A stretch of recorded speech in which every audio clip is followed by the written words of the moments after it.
I'm Eva Abram, and I have the honor and enviable task to introduce Will Hornyak. During the course of his life, Will has done so many things and has accomplished excellence in several different professions as a journalist, a teacher, entertainer. Those are the professions listed on his resume. But you know how people like to bump up their resume? Mm. Well, I say Will has only had one profession. That is that of a storyteller. Because to be an excellent journalist, teacher, and entertainer, one must be an excellent storyteller. Will has been honing his storytelling skills basically all his life. It started when he was a kid and he did something he wasn't supposed to do. That's when he became a storyteller. Started telling. Yeah, I checked it out. I talked to the family. So, yes, he has been honing his skills all his life. And now those skills are as sharp as a samurai sword. His skills shine like well-polished gold. Wow. His creativity and talents are reflected in his well-crafted and well-told stories. Whether he's telling myths, fairy tales, tall tales, poems, original stories, you name it. And that is why we in the storytelling community revere Will Hornyak. Oh, boy, boy. And this evening, we will hear stories about his travels in Peru. And tomorrow, you can join Will for one of his excellent workshops. I'll be there. And this particular workshop is going to help us find language to make our stories sing. And now I think we've been waiting long enough. Well, Thank you so much, Eva. I am honored to be here. And what an introduction. As you were talking, I was like, man, I'd like to meet that guy. I don't know, but that's great. Well, I'm honored to be here, and this is a bit of a divergence for me. I usually tell traditional tales, but I wanted to start to mine some of my own personal stories. So this is called Lost and Found: Stories from a Reporter's Notebook, and it's tales of history, people, politics, landscapes, and journeys, inner and outer. And I put it in kind of newspaper format style. It's page 1 through 6, and every story has a dateline. And so page 1 is Dateline Lima, Peru, and the headline is Hapless U.S. Reporter Arrives to Lima Bereft of Spanish Language Skills. It's true. Some of you I know speak a foreign language, a second language. When people ask me, I raise my hand about this high. There's an expression in Spanish that some of you might know, which is me defiendo en español. It means I can get by in Spanish.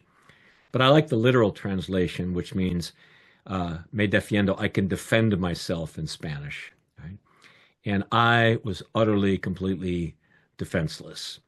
Yeah, even though I had taken Spanish classes in high school and in college, by the time I graduated from Marquette University in 1976, I was still at the Hola, Carmen, vamos a la biblioteca. Hi, Carmen, let's go to the library level of Spanish conversation. I could say with a pretty good pronunciation, Hola, Juan, ¿qué pasa? Hi, John, what's happening? But if John or Juan actually responded to me in his native tongue and told me what was happening, I would have no idea what was happening with Juan. And a friend of mine once said, well, Will, you don't learn in a classroom because you're an experiential learner. And I said, what's that? And he said, well, Will, unless you're about to experience starvation, death, or torture for want of Spanish, you're not going to learn the language. And I said, well, that's probably right. But it was kind of sad. I was defenseless and I was clueless too. And I'm sort of a people pleaser, so I would say "sí" a lot. "Sí, yeah, como no, yeah, that's okay," which can get you in a lot of trouble. If I was in a restaurant and the waiter called out "fuego, corre, fire, run," I would have said "sí," but margaritas is what I want. Fuego, no, margarita. Now, this wouldn't have been a big issue. But when I was 24, I was working as a general assignment reporter at the Milwaukee Journal daily newspaper in Milwaukee, Wisconsin. And I won a grant. I received a grant. It was a dream come true. It was a grant from the Inter-American Press Association to work as a reporter for a year in Peru. Now, I loved my job at the Milwaukee Journal. I had studied journalism in high school and in college. I had interned on summer newspapers. And so I landed a great job as a general assignment reporter at the Milwaukee Journal.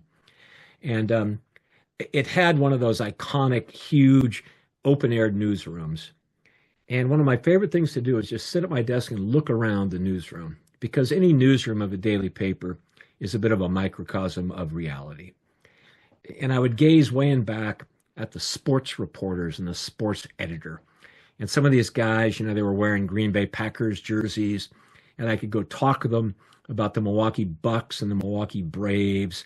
And these lucky stiffs, they traveled all around the country with the sports teams. So they had great stories. And then I looked to my right, and I could see a bank of windows, and behind them, these were the editorial writers. You could almost feel them, thinking deep thoughts.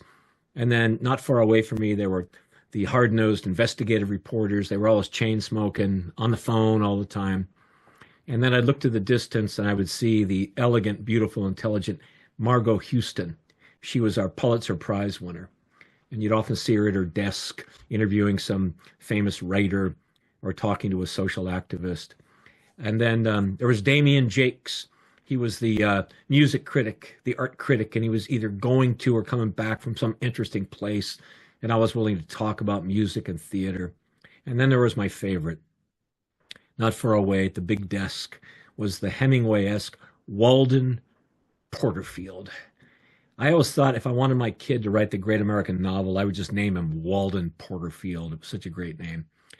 And Walden always looked like he had just come back from a safari. He had the khakis on and the weathered face. And he was a fantastic feature writer. I really admired his work. Every time I passed his desk, I would notice this little cool, it was a black and white framed photograph. And it was Walden on some beachhead in World War II with a little manual typewriter pounding out a story. And there were landing craft and battleships in the background. And the nice thing about the newsroom was that all of these people, from Walden Porterfield to the editorial writers, they were willing and open to conversation. And even though I was a cub reporter, I could talk to Walden about a story. I could go to the sports reporters and chat them up. And that's what I loved about it. It was a heady, intoxicating, interesting place.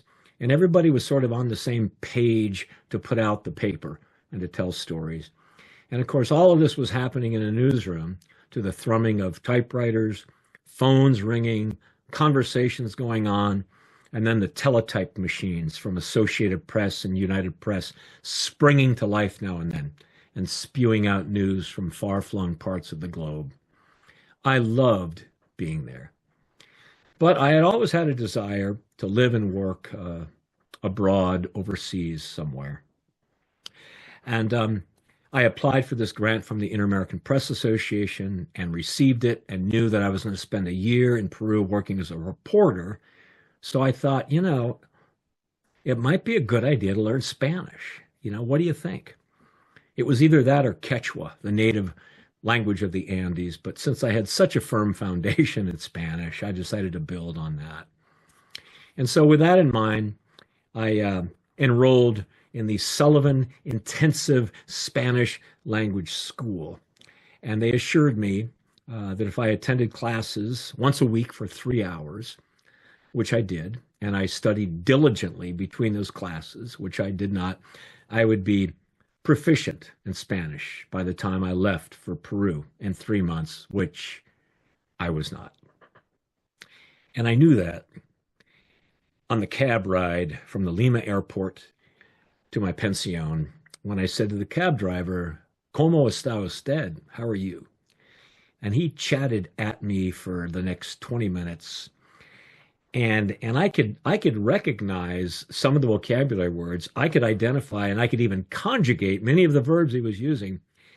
And I had no flippant idea what he was talking about.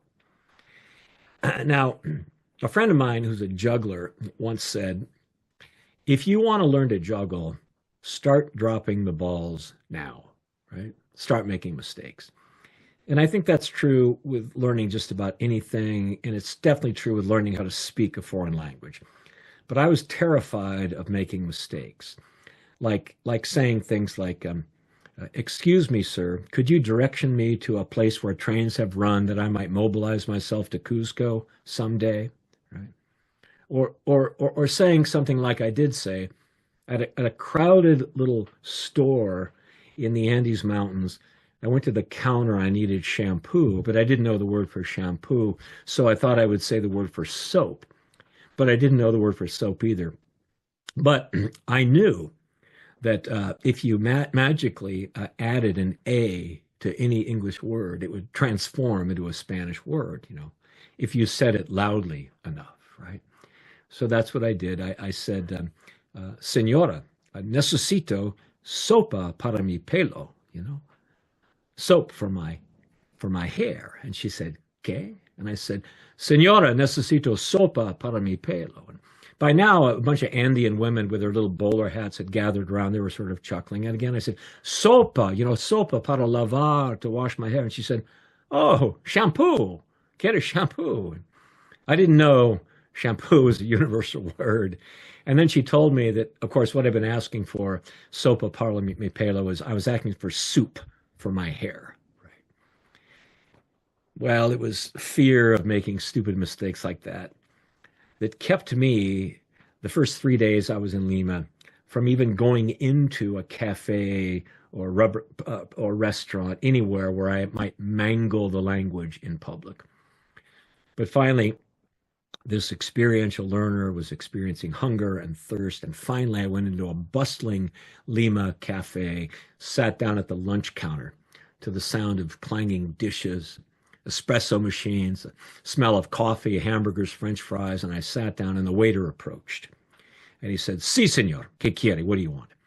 But I was ready. I had rehearsed. And I looked at him right in the eye and I said in my best Sullivan Language School pronunciation, Yo quiero una botella de agua mineral. I want a bottle of mineral water. And he said, Claro, of course. And he walked off. And to my amazement, he returned with a bottle of mineral water. And I said, yes, this was a small victory. It was a foothold in the long, long climb up towards Spanish proficiency, never fluency. And I knew, of course, it would be long and it would be hard, and I knew it would take a lot of time and require discipline. But what I was not prepared for was that it would actually become fun. It would actually become incredibly enjoyable. It would actually become one of the most rewarding and transformative experiences of my life. What happened after a while is I gave up. I gave up trying to understand everything, everyone, every word, and every phrase. And I just started to learn language the way a child does, just by listening, by mimicking things. And fortunately in Lima, spoken language is everywhere. It's on the street, it's in the cafes, it's all over the place. And so I would listen to the street vendors, Plátano para la venta, plátano para la venta, bananas for sale. The bus drivers would call out, sube a la Victoria, vamos a Callao, vamos a Callao. And my own landlady, Delia Pasantes, an aristocratic woman, she would talk at me for a half hour every morning over coffee and rolls and butter and jam. In her perfect accent, she would say things like, Mi papá era un gran caballero. My father was a great horseman. Tenía dos caballos magníficos. He had two magnificent horses.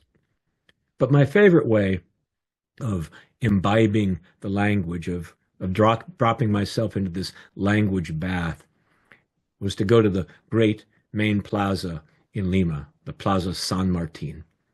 And there, especially on the summer nights, the people would gather and men would argue politics.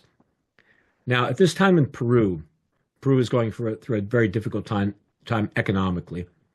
People would wake up and find out that bread, the price of milk, the price of potatoes, butter, had risen by 50%. It was a difficult time politically. And men in the plaza, they would argue, but then someone would get up on a soapbox and make a speech. And I had never heard fiery oratory before. I had never heard language used in this way. I was a kid from the suburbs. People were fairly quiet in the suburbs. They didn't call out their wares for sale. Bus drivers didn't cry out destinations. And certainly people did not get up on soapboxes, not where I was from, and make fiery speeches. But here they did, and I absolutely loved it. Sometimes a man would get up and say something like, El Peru, nuestra patria, es un lugar vergonzoso. Peru, our country, has become a shameful place. Los generales se viven como reyes. The generals, they live like kings. Mientras la gente sufren, the people suffer. Sin comida, sin plata, sin trabajo. Without food, without money, without work. Amigos, tenemos que hacer algo. Friends, we must do something. And then at times the people, they would cry out, eso, sí, sí, eso, sigue, continue. That's it, that's it. Now, to me, as a newspaper man, words were printed things on a page. Words were to convey information and knowledge and ideas. But here in the plaza, words caught fire. Words could ring out like a bell. Words could be used to pummel you like a fist. Sometimes the words of these orators, they took flight. They flew high. They dove down deep and they dug in. And I listened, and I was so moved by spoken language, by the sound and the rhythm, the musicality of language itself. And I couldn't help myself. I would walk home and I would say to myself, Peru es vergonzoso, es un desastre completo, a complete disaster, un fracaso total. I was a mimic, but I loved doing this. And after a while, I simply began to pay more attention to the sound of words and not just the meaning of them, to sort of imbue myself, to drop into this surround sound language bath that I was already living in. And something else began to happen too. For one, I was lonely. I like to talk. Some of you might notice that. And I wanted to have conversation. And so after a while, I just started fumbling around and talking to people and doing the best that I could. And the people of Peru were so generous, so patient. They would listen and they would bring me on. And one of my best friends, Carlos, who became my mentor, my teacher, he would take me to parties with his friends. He took me to the Peña Folclóricos, the great folk music places. I started to sing in Spanish. I started to recite Pablo Neruda in Spanish. I couldn't understand half the words, but I just loved the sound of this beautiful language. And I discovered a couple things. First was, I felt like a different person speaking this language. There's a saying that something's lost in translation, but something is also gained in translation. Something is gained by translating oneself, one's spirit, one's words, one's thoughts into a different language. And as I would speak, I would ask myself, who is this guy anyway? I was coming more from the gut and more from the heart and much less from the head. And the second thing was that it would slowly transform my own relationship with my own language. As I said, words were containers for ideas. But as I was learning too, words were containers for feelings. And I started to become more interested in the sound of language, not just the meaning of words. To this day, I speak Spanish proficiently, not fluently. But to this day, I can't tell you how much I love to be able just to chat up the cab drivers, to talk to street vendors, to have a conversation with people. And sometimes people will say, bueno, habla español muy bien, you speak Spanish very well. To which I always respond, no. Me defiendo en español. I can defend myself in Spanish, nothing more. That's how I learned the language. And so that's page 1. Page 2 is Dateline Nazca, Peru. This is also in 1978, maybe a month after I arrived. Do any of you remember hall passes in school? Did anybody ever have a hall pass? You know, a few of you did, right? Good. So, I had those in junior high and then in high school. And to me, um, a hall pass was like a little ticket to freedom. You know, you could get out and you could move around. And when I first got a press pass, I felt like that was a hall pass. You know, it was a way to get out of the office. A press pass was a way to open a door into the world, to talk to interesting people, to see interesting things. And the people that gave me the grant, the Inter-American Press Association, that's pretty much what they wanted us to do, the grant recipients, to get curious, to move around, to see things. And there's a saying among reporters that covered Latin America, which was, the United States will do anything for Latin America except read about it. And it was true. The United States sent millions of dollars of development aid to Latin America. They sent the Peace Corps workers. They sent the CIA, thank you very much. And they also sent missionaries to the United States. However, the knowledge that most North Americans had of Latin America was abysmal. As the Associated Press bureau chief once said, Latin America, to most North Americans, is just a blur of coups d'etats, riots, revolutions, earthquakes, and buses going over cliffs. Most North Americans couldn't name 6 countries in Latin America. And I think he was probably right. But this group, the Inter-American Press Association, they were hoping to change that. And so to that end, every year they would give 5 grants to North American journalists and 5 grants to Latin American journalists. And we would exchange countries and cultures and languages. We would learn as much as we could in the country, the culture that we were in. We would write stories, send those to the Inter-American Press Association office, and they would send them out to their 1,300 member newspapers and magazines. Many of these were the largest dailies in South America, Central America, and the United States. So the opportunity to be published was pretty good. But primarily what they wanted us to do was follow our nose, find interesting, informative stories, and then send them back to their office. And that's what brought me down to the towns about 4 hours south of Lima called Nazca in the coastal desert. Now, Peru is a fascinating place.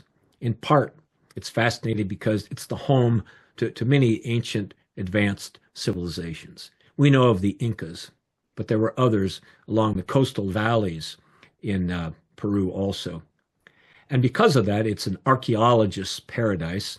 And because of that, it's also a place with a lively trade in antiquities, stolen goods, and artifacts in a highly illegal but lucrative trade. And that's what brought me to the town of Nazca, where I met Italo, a 19-year-old engineering student. He was well-dressed, he was well-spoken. And he told me that he paid his tuition and supported himself as a huaquero, a grave robber. And he said, you see, the most that a person in Peru can earn in a year is maybe $1,000. That's the average. But you see, if I get out into the graveyards and do well, I could earn $1,000 in a month, possibly. We live in a poor country. I could never afford tuition and to support myself, and so that's what I do. And he said, the Nazca culture once flourished in these parts over 2,000 years ago. They were experts at weaving and textiles and ceramics and goldsmithing. And so over the centuries, people have found their places of residence, have found their tombs and found their treasures as well. We sell them when we can to tourists and collectors from the United States and Europe. I asked him if he would show me around, and he said yes. I rented a car, and Italo and we drove out into the desert for miles, along dry riverbeds, past dry, dusty shrubs. We came at last to a place where we stopped and we walked for a half a mile up a small rise, and we looked down into an area that was maybe the size of a football field. And as we walked out there were broken shards of pottery and torn weavings everywhere. Italo said, The dry desert preserves everything here. These little pieces of fabric, they're not worth much, but sometimes we'll find an entire blanket or a poncho. It might be worth hundreds of dollars. The dry desert also preserved more than that, too. It preserved the skin upon people's bodies. It was a macabre, horrific sight. As we walked among these old graveyards, there were Nazca corpses everywhere, with the flesh still on them, heads thrown back, mouths agape in a silent scream, full heads of hair. It was as if I was walking through a Hieronymus Bosch painting. Italo explained things as we walked. We spent an hour or more out there, and at last we just came to a stop, and I looked out at this vast graveyard, this carnage. The wind blew, the sun was gleaming. We drove back to the town, and I thanked Italo for taking me there. He looked at me and said, "You know, before we go out to the graveyards to work, we do rituals. We say prayers, we drink some pisco, some brandy, we smoke cigars, and we waft the smoke over ourselves for protection. But I think that maybe after I get my engineering degree, I won't have to do this any longer." We both agreed that would probably be a good thing for Italo and a good thing for Peru, too, because now many of its finest artifacts were in private museums and collections in London and Los Angeles and New York and elsewhere. That night in the town of Nazca, I was walking around. I heard music coming from a bar, and I went in. I sat down and I listened to the Afro-Peruvian musicians playing the cajon, the box, and the drums, dancing, singing. And it was good after that day in the graveyards to be surrounded by music and by life once again. Page 3. Oh, yeah, page 3. Dateline, Huaraz, Peru. The headline of this is called Mountain Man. I don't know how many of you have ever lived far above sea level. Most of my life has been spent fairly low. But I've backpacked at times up to maybe the 10,000 foot level. But when I got to Peru, I had to establish a whole new relationship with altitude. Many of the towns in the Andes, which I loved, were at 10,000, 12,000, some at 15,000 feet. The city of La Paz in Bolivia is 13,000 feet. But I loved being in the Andes. And so I was happy when Kernan Turner, the bureau chief from Associated Press, called one day and said, "Hey, Will, there's a famous mountain climber from England. He's climbing Mount Huascarán right now, the tallest peak in all of Peru. He's a knight. He's been knighted, and he's only 30-something. Why don't you go up there and find him? Take the camera, take some photographs, interview him." And so I went on my way. Now, I got up there, and I hitched a ride on a truck. I was riding on a load of potatoes in a big flatbed truck going up a sinuous mountain road. And I could see the spires of Huascarán, Peru's tallest mountain at 22,000 feet in the distance. Peru is a climber's paradise, and many come. And on my way up, I was so happy. The sun was out. The spires of snow-capped peaks were before me. And I could hear that beautiful Andean music, the charangos and the flutes blaring from the truck radio. And I said to myself, man, I'm getting paid for this? It's then that I saw a truck like ours coming down the road towards us. And as it neared, I could see that in the back, there were gringos like myself, a few of them, with climbing gear, ice axes, helmets. And as they passed, I called, "Alto, alto, stop, stop." Both trucks came to a halt. And I said, "Are you guys with the Croucher climbing party?" "Yeah," they said, "we are." And I said, "I'm here from the Associated Press to do a story." And they said, "Come aboard, mate." So I jumped from my truck onto theirs. They were great guys. Norman Croucher, he was there. We went down to the town of Huaraz, which is kind of the climbing capital in that part of Peru. They let me tag along and have dinner with them. And then after dinner and a couple of beers, I sat down with Norman Croucher for an interview. You see, many climbers had climbed Huascarán. It was a difficult peak, but many had done it. But none had done it like Norman Croucher. For you see, he was a double amputee. He climbed it with prosthetic legs. He said, you see, when I was a young man living in Cornwall in England, I loved to scale the cliffs and rock climb. I climbed mountains in Scotland. Climbing was my life. My father was a minister. He was a teetotaler. So was I. I never had a drink in my life until one night as a young man, I got totally rip-roaring drunk. And I had to walk from the pub through the countryside to home. I was so drunk, I fell down unconscious. Norman Croucher was so unconscious, he didn't hear the train coming. Not only that, he had fallen in such a way that his legs crossed over one of the train's rails. He said, when the train came, it severed off both my legs just below the knee. The doctors later told me that it was the weight of those wheels that crushed the veins and maybe cauterized them so I didn't bleed to death. He was found the next day and taken to a hospital and treated.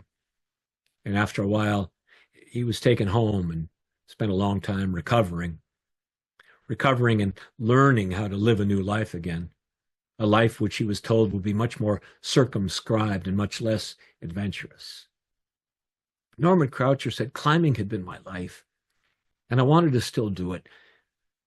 He got prosthetic legs, and within a year and a half after his accident, he was climbing, scaling the cliffs of Cornwall again, rock climbing. He began climbing the mountains of Scotland. But now what had once been a personal pursuit became greater than that. For Norman Croucher, he noticed other people that were in his condition, and many of them were much worse.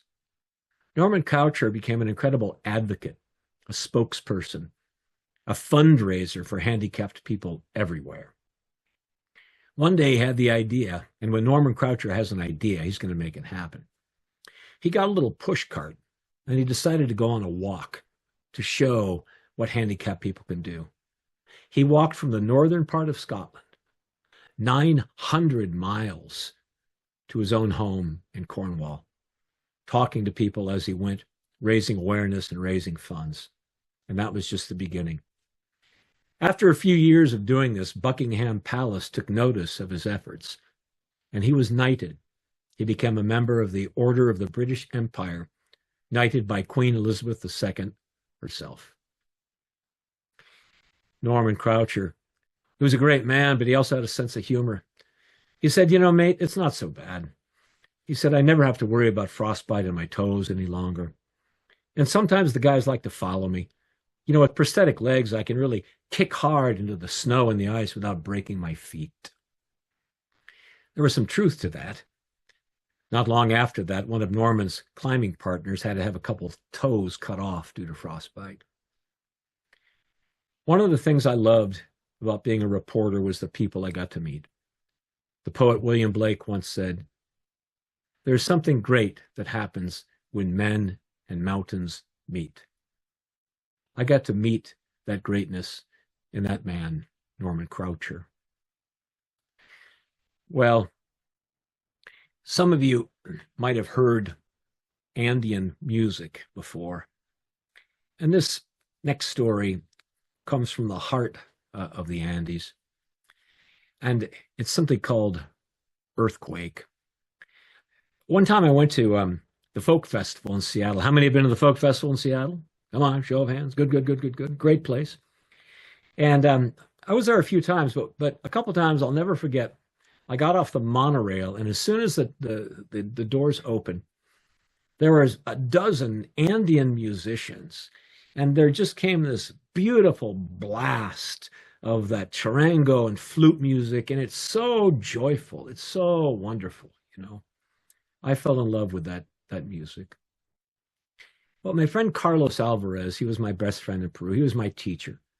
He loved music of all kinds. But he used to say to me, Bill, the flute music of the Andes, you know, the panpipes, because they carry a lament. That's the spirit of the Andean people that want to rise up. They want to transcend the great spires of the mountains. They want to transcend the difficult life that they leave, for it's cold and it's harsh. They want to transcend the many tragedies that they've known as well. I was thinking of those words as I was on the bus in the Andes Mountains going to the little village of Yungay, a site of one of Peru's greatest tragedies. It was one of those little buses, you know, the type it's crammed with people and goats and chickens, and the music is blaring. And I got into the town of Yungay, the site of the old town of Yungay, which is right at the base of Huascaran. Yungay is in the valley, the Callejón de Huaylas, sometimes called the Switzerland of Peru. It's absolutely marvelous, marvelous country. But I was there to report on the 8th anniversary of what is known in Peru as the Great Peruvian Earthquake.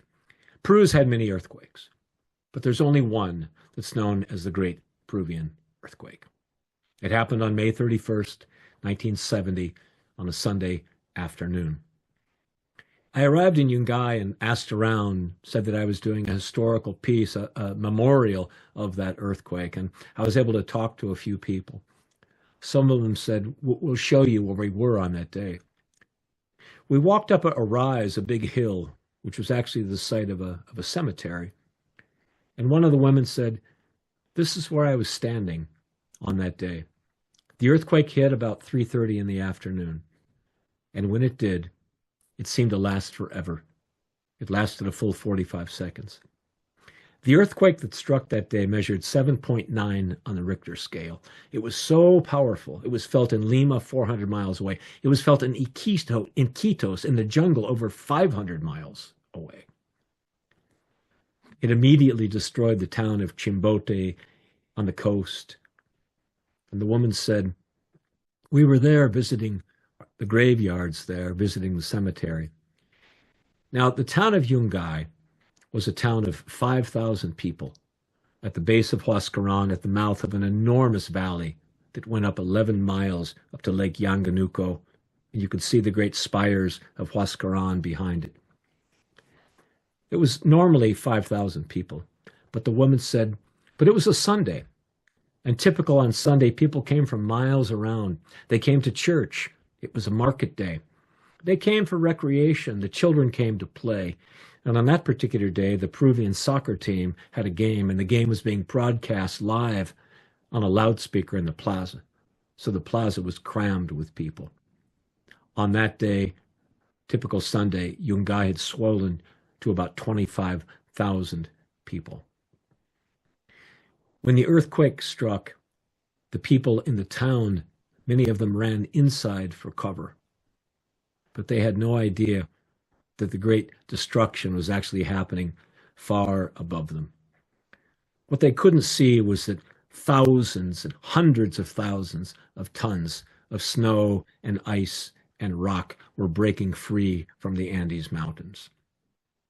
The very scale of this is almost impossible to fathom.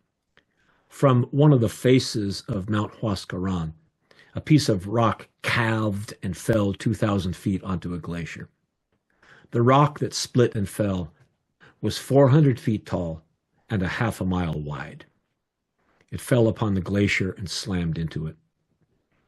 It was, if you will, like an enormous blade in a blender, stirring and jostling and drawing everything into it, and liquefying snow and ice.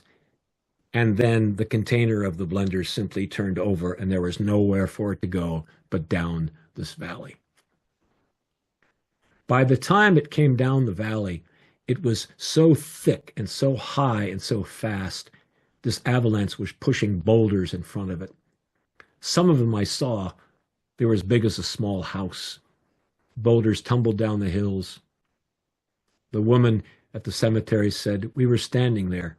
I thought it was planes roaring overhead. The sound was so great, but I looked up, I saw nothing. And then I saw the dust coming from the valley. By the time the avalanche had traveled 11 miles down the canyon, it was moving at an estimated speed of 275 miles an hour. It was 200 feet deep, a mile and a half wide. And the woman said within seconds, it was hard to fathom. The village was absolutely gone, completely buried by an avalanche. Between 22 and 25,000 people were killed in an instant. It was the deadliest avalanche ever recorded in human history. The force was so great it completely flattened the town. It picked up trucks and cars and threw them this way and that. The woman said, "We saw the avalanche coming, and the irony was that we were at the cemetery because we were saved. It was up on a rise. The avalanche went around us. It continued down to the Rio Santa. It blocked it. It created a lake temporarily. It was 1.5 miles long. In all, between 65,000 and 70,000 people died during the Great Peruvian earthquake. But the greatest devastation was the entire town of Yungay was completely demolished. In time, the Peruvian government declared that site to be a national cemetery. There was no excavation done. There was no building ever done on top of it. There's a new town of Yungay a couple miles close by where a few thousand people live. Strangely, 400 people were saved. 300 of them were children. They had been being entertained by a circus clown who for some reason had an idea that an avalanche was coming. He led the children away from the plaza onto higher ground, and those were 300 of the survivors of the 400 that survived. After I spoke to these people, I walked out on the old town of Yungay to where the plaza was. I knew that it was a plaza because, strangely enough, 4 palm trees somehow had survived the avalanche, and the tops of them still grew a few feet above this hard panned mud. I was standing in the plaza. I knew I was standing on top of corpses and bodies of men and women and children who had been enjoying a beautiful day in Yungay, shopping in the markets, talking to one another, listening to a soccer game. And just like that, their lives had ended. And I wondered, what was it like in those moments? Certainly some died instantly, but certainly some did not. It was a hard fact to swallow. When I went home, I got on the bus, and there were the same chickens and the same goats, and there was the same Andean music playing on the way back. But I heard the lament in it more that Carlos had mentioned. I heard the sadness in it more than before. When I got home, I told Carlos where I'd been and what I had seen. Of course, he was familiar with all of that. He gave me a poetry book by the great Peruvian poet Cesar Vallejo. And he said, take a look at some of these poems. And one of them I'll never forget. It said, hay golpes en esta vida tan fuerte, yo no sé. There are blows in this life so hard, I don't know. There are blows in this life so hard, they seem to come from the wrath of God, to be an undertow of all human suffering that finds a place in our souls. There are blows in life that make furrows in the fiercest of faces and the strongest of loins. Hay golpes en esta vida tan fuerte, yo no sé. There are blows in this life so hard, I don't know. That's the memorial story that I wrote for the beautiful town of Yungay, and was published later in the Miami Herald. Now, some of you may know that when Lima was in the 1970s going through a very difficult time, and this next story is actually called Mayhem, and it comes from Lima. Lima was a city of 4 million people. And one day, my landlady, Delia Pasantes, she said as I walked out the door into the hallway, she said, mira, es la huelga nacional, es muy peligroso, no vas afuera. She said, it's a national strike today. Don't go outside, it's extremely dangerous. I woke up that morning at about 7:30 in the morning, which was very late, because Lima was a city of 4 million people, and I lived in an apartment building My room overlooked the busiest intersection in all of Lima, Avenida Tacna and Colmena. Colmena itself means beehive, and it was a beehive of activity. Lima woke up between 5:30 and 6 in the morning every morning. Screeching brakes, roaring buses, cars without mufflers, shop vendors opening their corrugated metal doors. And so I was always up at 6. But on this day, I looked down on a work day, not a soul in sight, not a car, not a bus, not a street vendor, absolutely nothing. I got my notebook and my camera. And as I was walking out, Delia said, no, no, no, no vas afuera. She said, habrá violencia. There will be violence. No, no entiendes. She says, you don't understand. And I said, I'm a reporter. I have to see what's going on. But she was right. I didn't understand. I got outside and I traveled down one of the streets and I looked and I could see a huge crowd, a mob about a half mile away in a big traffic circle. Their intent was to stop any traffic, and they had done well. There was nothing really on the road. But there were hundreds of people. The mob was unruly. They were taunting the Guardia Civil, the police that were out there with their submachine guns and their green tanks with rubber tires. I worked along the edges of the crowd, snapping photographs and taking notes, but there was no safe place.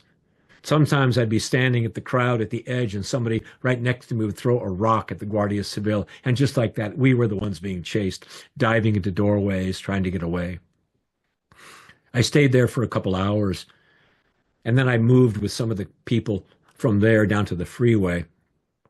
The freeway was being blocked as well. There was supposed to be no trains, no work in the mines, no teaching, nothing. It was a national strike. As cars came down the freeway, I watched people surrounding cars, pulling drivers out of the cars and rolling the cars over. Finally, the army arrived in tanks. These were tanks with the iron tracks. These were tanks that were thrumming on the sidewalk and turning right towards the crowd. As they came closer, one of the soldiers raised up a .30 caliber machine gun and fired live rounds over our head. I could smell gunfire. I could smell the diesel smoke. I was taking photographs when I felt a hand on my shoulder. I turned around. It was a Guardia Civil. He said, "Venga conmigo. You come with me." He pulled me into their hastily made security office there. And he said, "Documentos, documents." I gave him my passport. I gave him my press pass, and he looked. He didn't seem impressed. And then I remembered I had brought with me a letter of introduction. A letter of introduction from George Reedy, who was the dean of the Marquette School of Journalism. But he had also been press secretary to Lyndon Johnson back in the days when they actually hired journalists to be press secretaries rather than public relations people. George Reedy helped me secure the grant. George Reedy, before I left, said, "I'm going to give you some letters of introduction." He says, "Because if you get into trouble, there's nothing Latin American officials like more than documents. And the bigger the letterhead, the better." He wrote me a letter of personal introduction to the publisher of El Comercio, which was the New York Times of Peru. The Guardia Civil soldier, he opened the document, he looked, he read, he looked at me, he read, he folded it up, he put it in, and he said, "Bueno, sigue, go ahead, get out of here." But he said, "No tomas más fotos, don't take any more photographs." I figured I wouldn't push my luck anymore. So I walked down through the deserted streets of Lima to the Associated Press office to file a story. I told the bureau chief, Hank Ackerman, what I had seen. And he said, "Write up the story, but first check all the files." That was standard operating procedure. Anytime you wrote something in the Associated Press, you had to check the files for everything else that had been written on the subject. For the next hour and a half, I perused all the files. To my amazement, nothing, it seemed, had been filed except stories on riots, revolutions, buses going over cliffs, coups d'etats, and earthquakes. The fact of the matter was, my experience personally in Peru was quite different. I had been befriended by Carlos and many of his friends. I had been treated with such deference and patience by so many people.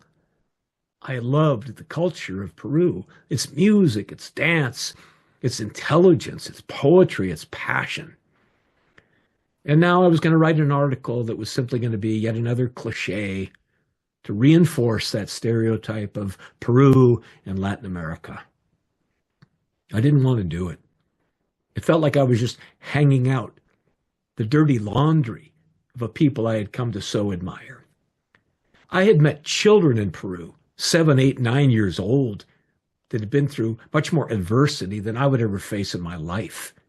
I met Andean women that were 80 years old, that had lived difficult lives, courageous lives, strong lives, had spiritual substance like I'd never felt before. I couldn't do it. I sat down and I wrote a long feature piece trying to talk about all the sources of the violence, the poverty, everything from colonialism to history. It was a long, rambling piece. I gave it to the bureau chief. He read it and he said, "This is good. This is very good. I'm going to put it out on the wire, but I'll tell you, Will, I don't think anybody's going to publish it." I don't know if they did or not. I just knew that I needed to take a break. And that's what I did. I took a long break. Page 6, final story, getting lost and found. Now, you know how those rockets work where they blast off and then there's this fuel tank that propels them so far, right? Gets them into orbit. And then the booster falls away. And then they spin around in orbit because the booster has delivered them to a certain place. I began to feel like after I'd been in Peru 7 or 8 months that this is what this is what journalism had done. I'd been a journalist ever since high school. And I feel like it gotten me so far. But I also began to feel like it wasn't going to get me any farther. I don't know why. I have insight on it now. Back then, I just had depression and confusion. I just knew somehow that the clothes of a journalist I've been wearing for so long, they just didn't fit any longer. It was almost like, if you listen to a music album and every song is sung in the same key, eventually you get tired of it. I feel like I've been writing in the same key, thinking in the same key for so long. I was always putting frames around things, a frame to make an article out of something or somewhere, finding a person that I could interview, framing up a shot in the photograph of a camera. And eventually I just was tired. I wanted to take the frame away. I felt like I was interviewing life, that I was commenting on life. I was reporting about life, but I wasn't necessarily living it firsthand. I didn't know what to do. But I decided I needed to get out of town and do something different. So I left my reporter's notebook behind. I even left my camera behind. And I took my backpack. I had my tent, I had my sleeping bag, I had my stove. I had the Norton Anthology of English Literature, which weighed about 6 pounds, a couple of poetry books. I put those in there. And I had my guitar with me, too. A friend of mine once said, "Will, everything you sing eventually sounds like Puff the Magic Dragon. You know that?" I was the kind of guy that knew 3 chords and 50,000 folk songs, but I loved to sing, and I was learning to sing songs in Spanish. And so I simply took backpack and guitar and just started to travel and amble around. I went through the Andes. I went into the Amazon jungle for weeks at a time. I traveled for 3 months through Bolivia. I just followed my own curiosity without an intent of writing a story. I came to a little town near Serrano, Bolivia, that was supposedly the birthplace of Pedro Nunez, the greatest charango player who ever lived. The charangos are those stringed Andean instruments made from the back of an armadillo. And I thought, what a great thing to do. I'll visit Pedro Nunez's birthplace. It was a long walk. It took days to get there, but I camped and I read the poetry on the way. And every time I found a poem I liked, I would write it down. And sometimes on long walks, I would recite poetry that I was learning.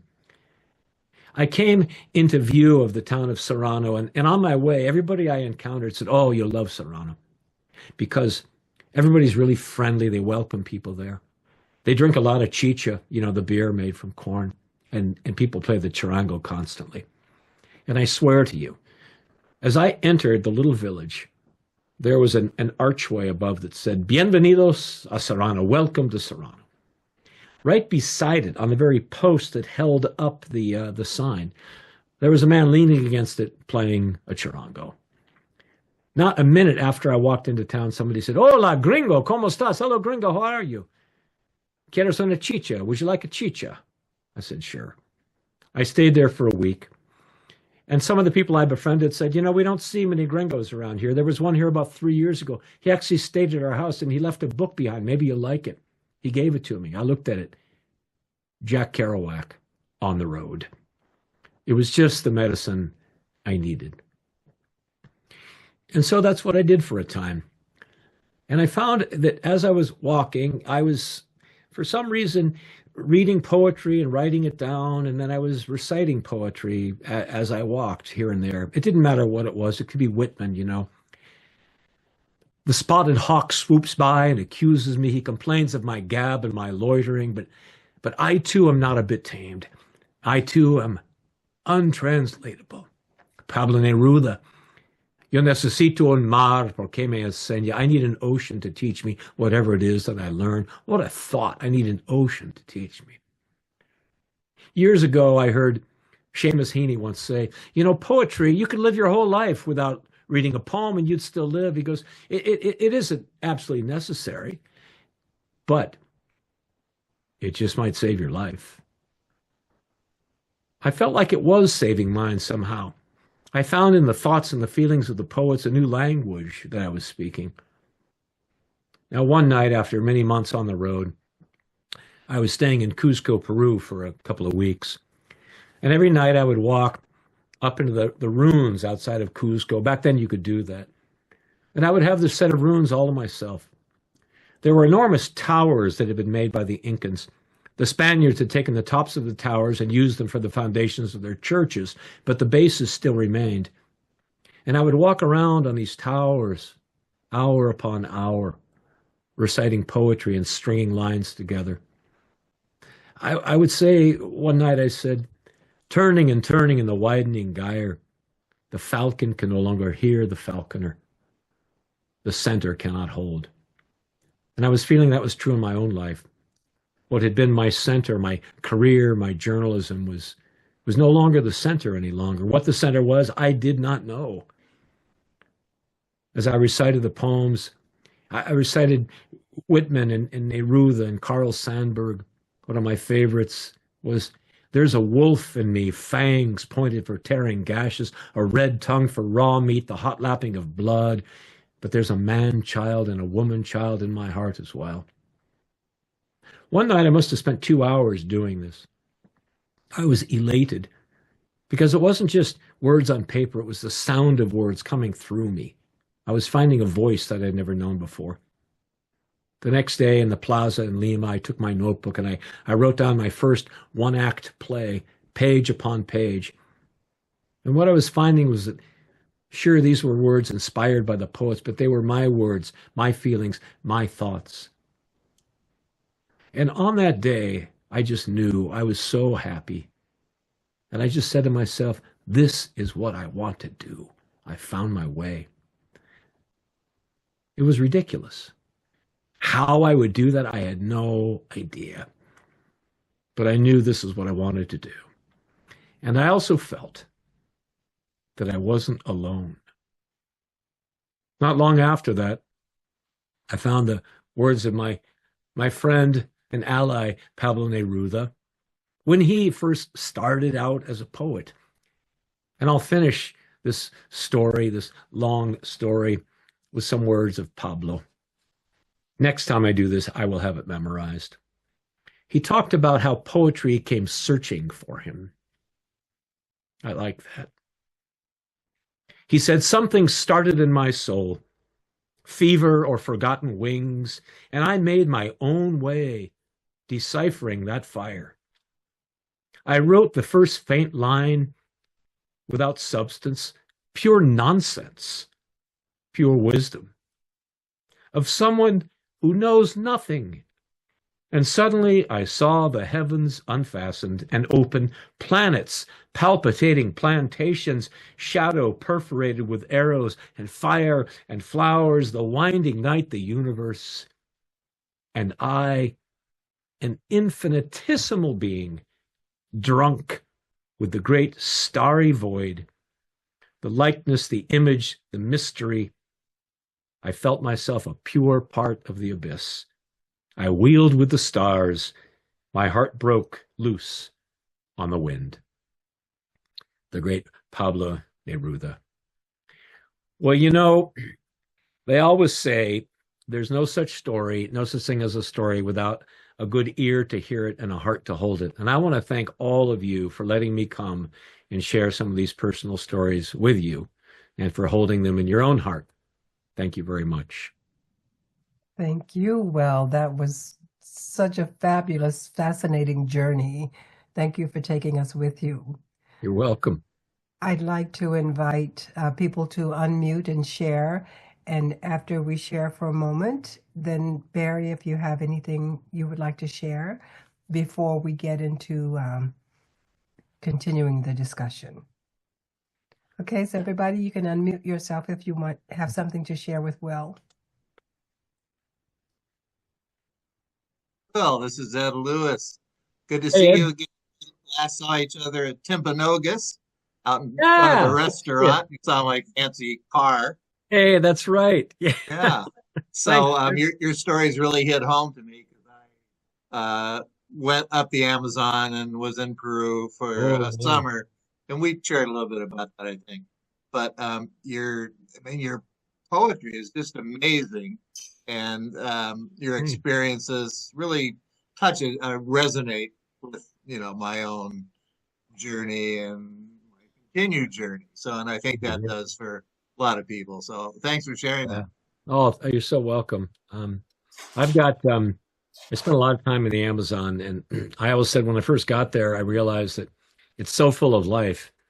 It's chirping and flying and buzzing and swimming. And then not long after that, I realized, and it's a pretty easy place to die too. There's a lot of ways the Amazon can get you, but that's another story.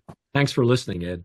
And I'm going to contact you, do some work here with the Storytelling Association in California. Oh, yeah. I'd love to do that. Love to do that. Thank you for reminding me about that. Barry gave me your email. Great.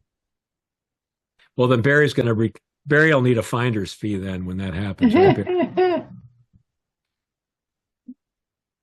Well, I would like to say thank you for letting me join, but it's midnight here almost, and I have to be up there. Sure. Thank you so much. Thanks for being here, Jane. I enjoyed it very much, and I will keep you guys posted when I get that website up and going, and hopefully it'll help somebody.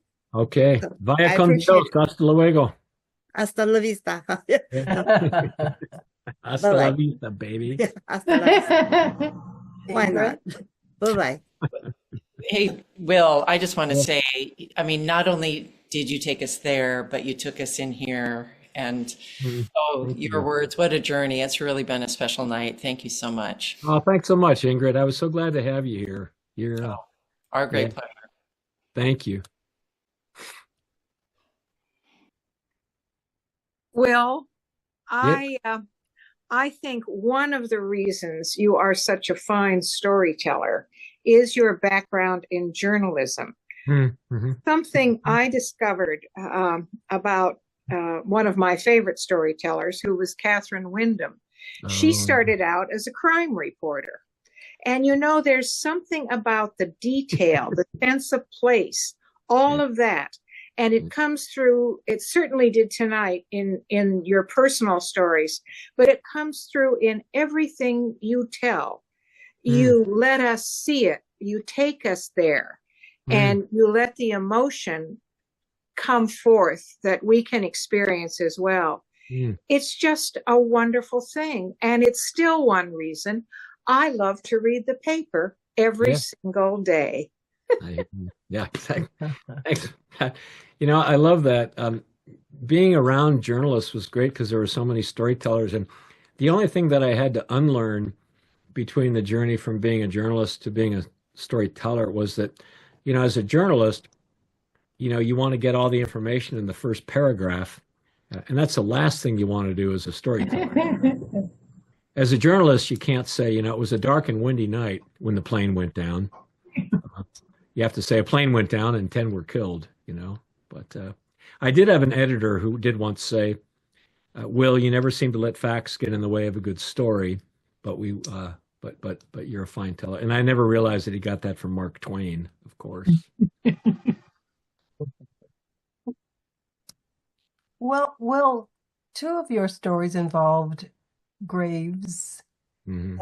and I don't know enough about the culture, but the little bit that I know about some cultures, like the Mexican culture, is that their reverence for the dead. And when you were talking about this whole football field size Yeah. of graves,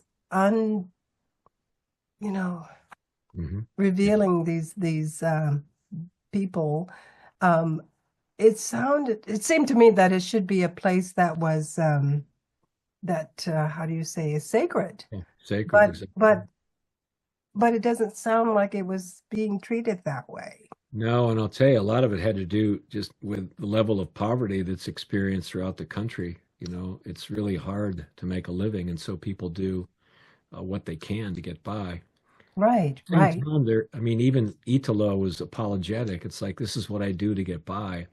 I don't want to keep doing this, but and he said that we smudge, we do prayers, we do ceremonies before we go in. Okay. So there's some connection with the spiritual life of the graveyard. And I'm sure there's a lot of people that wouldn't even think of going in there, in part because of fear. The belief in you wouldn't want to carry that kind of spiritual karma with you of robbing a grave. Right. I'm not faulting the people who have to go in there to survive. The smudging, I was just wondering if they did any kind of ritual, because when it comes down to it, we all have to survive, and many of us are so removed from that level of poverty, need, that it's hard to really grasp. The story of Peruvian antiquities is a very sad story, because not just until a few years ago, Yale University held some of the finest artifacts of Peru and wouldn't give them up until they were finally sort of forced by public relations to do that. But Peru had at least three major civilizations along the coast that I know of: the Moche, the Nazca, and the Chimu, that were as old as the Egyptian pyramids, and master goldsmiths, metalworkers, weavers, ceramicists, and archaeologists are continually unearthing new graves. Some of you might be familiar with the Nazca lines. These are enormous drawings in the desert made by the Nazca people, and they're perfect. Some of these are like alligators and monkeys, 500 feet, wide, that are done in say, perfect proportions. And so their knowledge of mathematics, and many of them, they found that the lines actually point to underground irrigation systems that they built. So these were highly advanced people throughout the Peruvian coast. And the Incas came later and sort of conquered everybody. But anyway, it was a fascinating place to be for that reason. So, yeah. Well, I look forward to the workshop tomorrow. Joanna, did you want to say anything? I appreciate you being here. I'd like to say something. Yeah. If I may, Will, we've been following you for many years since we discovered you. And we are not storytellers. We are not storytellers. We are the audience. That's great. As somebody said, somebody has to sit on the curb and clap as the parade goes by. That's us. Good for you. Thank you very much for doing that. So I had no idea that you have your journalism background, which makes, of course, total sense, because it's all about taking your experiences and conveying them to other people with language. Sure. It's all about language.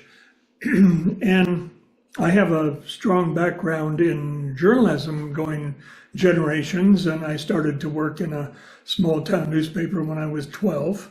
Oh, really? Taking over the job of my older brother. And when my younger brother was 12, he took over my job.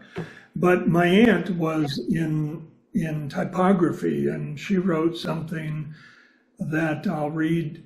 This is a printing office, crossroads of civilization, refuge of all the arts against the ravages of time, armory of fearless truth against the whispering rumor, incessant trumpet of trade.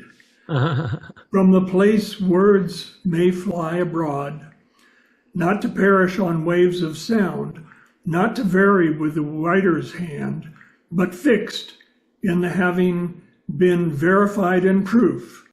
Friend, you stand on sacred ground. This is a printing office. Nice. I like that. Beautiful. And as somebody earlier said, I really miss being able to read the morning paper. Yeah, I hear you.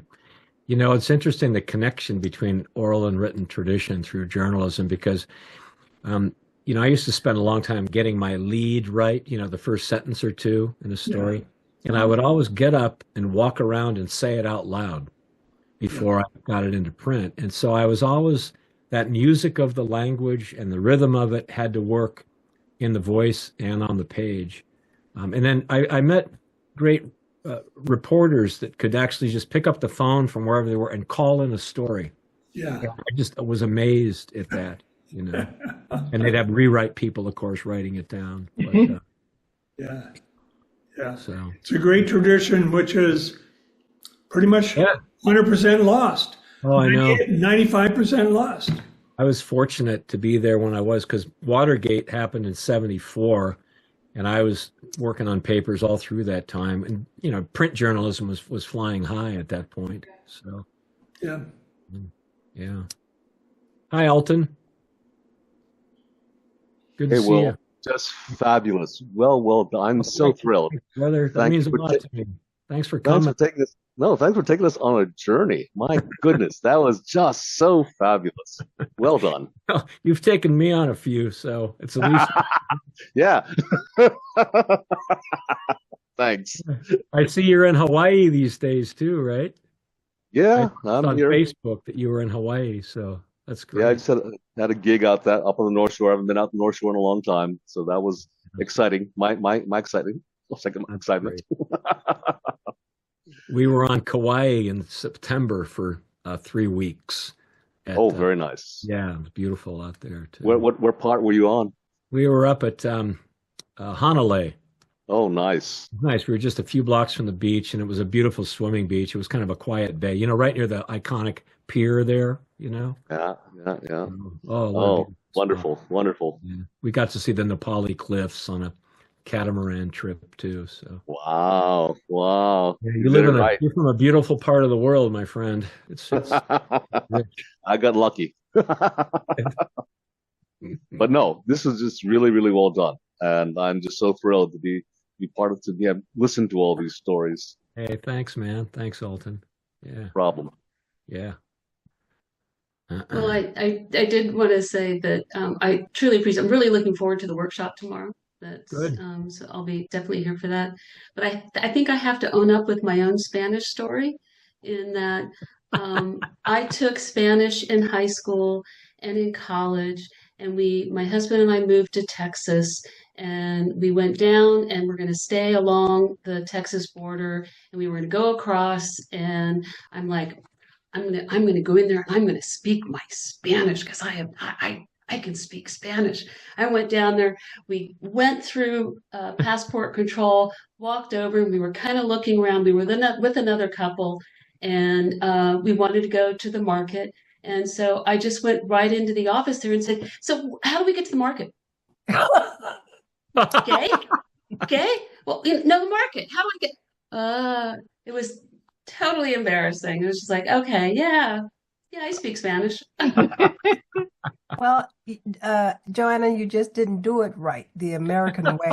See, the louder you say it. Exactly. I did. I raised my voice the second time I said it. I'll own up to it. I did. Well, before everybody logs off here, and we do want to thank everybody that's come. Yeah. I know I certainly enjoyed it, and I'm looking forward to the workshop tomorrow morning. Feel free to chat a little bit longer if you like, though I'm sure Will needs to get a little bit of shut-eye before tomorrow morning. Just a couple more. Mary, did you have something to share?